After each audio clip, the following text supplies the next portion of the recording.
The 460 red meat abattoirs in South Africa produce approximately 2.5 million beef carcasses, 2.5 million pig carcasses and 5.7 million sheep carcasses annually. This is a total of 1.5 million tons of meat. The need for a sustainable source of red meat will continue as an important source of protein in South Africa. A significant recovery in global meat prices is also expected over the next 3 years. The media increasingly reports on major health problems resulting from the incorrect handling, treatment and disposal of waste in South Africa. The South African red meat industry generates in the order of 450,000 tons of organic waste annually. The utilization of abattoir byproducts in a traditional way of producing blood and carcass meal is fast becoming inaccessible or uneconomical for most abattoirs. Disease outbreaks and disease threats such as BSE has also restricted the use of these products as farm feeds.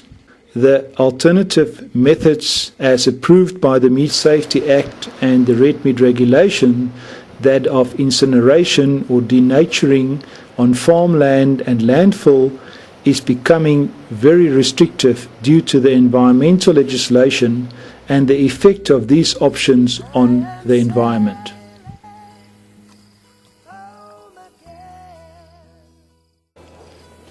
Effective waste management at abattoirs will directly or indirectly affect the utilization of energy and water at our abattoirs.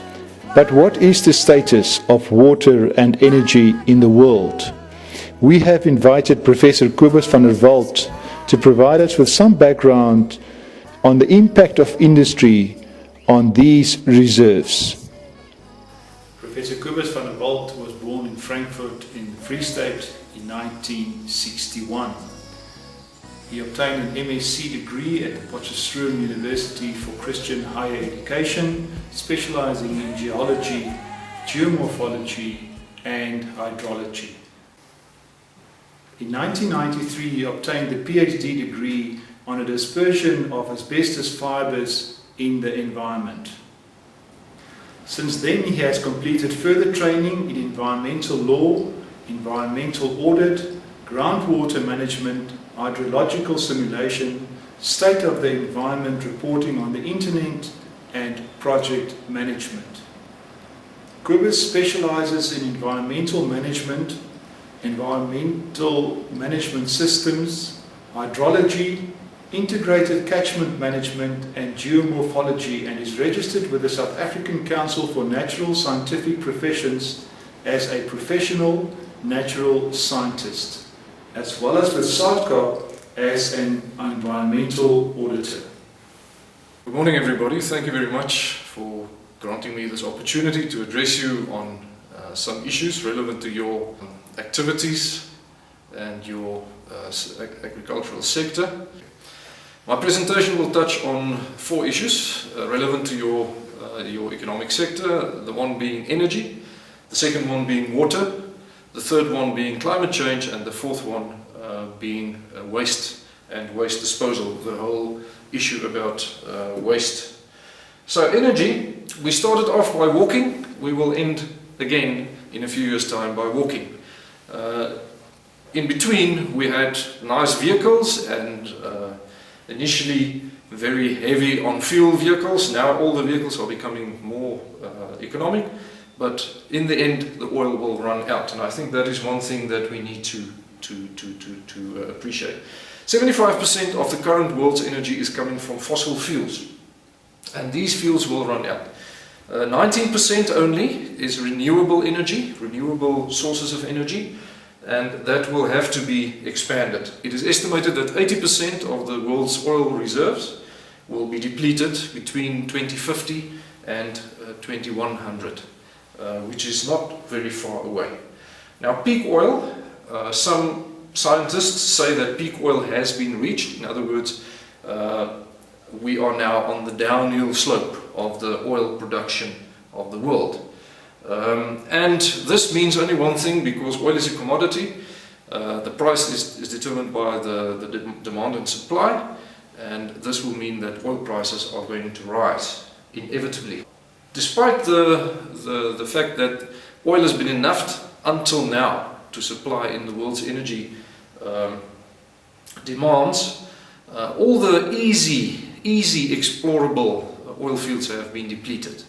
And they are currently looking at more inaccessible sources, like for instance in the Gulf of Mexico. They need to go through 9 kilometers of water and then about another 2 kilometers down to reach the oil. So the technical issues are very big, and this inevitably is going to lead to disasters like the New Horizon oil platform that we saw in the Gulf of Mexico, with all this was the biggest oil disaster in the history of mankind, and it is terrible, the pollution that was caused by that. In order to control the pollution potential of the oil industry, the restrictions and the controls will become more and more stringent, which once again will just lead to another rise in the price of oil.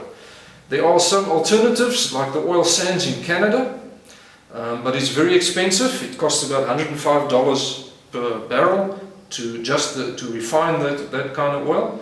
And there are still some oil fields being found, but not significant to make a difference in the time span that we have got left. Just to give you an appreciation for the rise in demand, only in China, and remember China is a quarter of the world's population, only in China there are 14,000 new vehicles, motor vehicles per day on the roads of China. So all of those need oil and petrol and diesel to run. So what's going to happen? The oil price is going to rise, and it's going to be having a very big influence on the energy costs, and that will impact on your specific endeavors, because you need energy for a variety of processes. Right, the alternatives, gas. We all know about the gas fracturing thing in the Karoo. Luckily it has been stopped for now, but I think inevitably it will continue, albeit with a better and a more sustainable kind of technology. We've got coal reserves in South Africa for about another 200 years. Uranium, the whole nuclear thing, everybody's on edge now with what happened in Japan, but nuclear is inherently a safe technology, and you cannot, for instance, drive a furnace with sun energy. It's just impossible. So we need something like nuclear. And then, of course, renewable energy. Fossil fuels are finite, and this means that the price is going to rise, and this will force you to look for alternative sources of energy, renewable sources for your industry. The other side of the coin in South Africa is water. You cannot distinguish, if you talk about energy, you need the source of energy, which currently is mainly fossil fuels, the coal resources of our country, but you also need water. And to generate the energy, you have got an impact on water. So it's two sides of the same coin.